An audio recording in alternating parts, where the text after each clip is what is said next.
We all know this Family Guy joke, but do you actually know what it means and why it's absolutely terrifying? Getting ready for the show. Well, look who wants to be prepared. You're a regular Beagle Scout. Wait, shouldn't I be the one who clicks if I like the joke?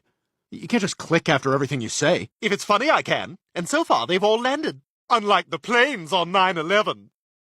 See? No click. That one was in poor taste. Not funny. You know, I was supposed to be on one of those planes. Yeah, me too. When Stewie and Brian said they were supposed to be on one of the planes during 9/11, everyone just laughed it off as dark humor. But wait, here's the kicker. Seth MacFarlane voices both characters and wasn't just making a random joke, he was literally telling his own survival story through their voices. Plot twist, the creator was actually supposed to be on American Airlines Flight 11 that crashed into the World Trade Center. But the real truth is way more insane. Seth got the wrong flight time from his travel agent and showed up late completely hungover from partying. This changes everything about the joke. If he had been on time that morning, Family Guy would never have existed. Send this to your Family Guy addicted goldfish right now. Did you know that everybody kinda hates Family Guy despite being one of the most popular animated series ever? Almost every other show secretly despises Family Guy, but the biggest haters are South Park creators Matt Stone and Trey Parker themselves. They created one of their most savage episodes specifically to destroy Family Guy's reputation called Cartoon Wars. In this brutal two-part series, South Park made the ultimate insult by showing that Family Guy's writing process consists of manatees randomly collecting balls with words written on them and putting them into a machine to create jokes. You think that's bad?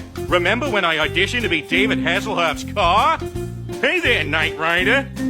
After those bad guys, kid.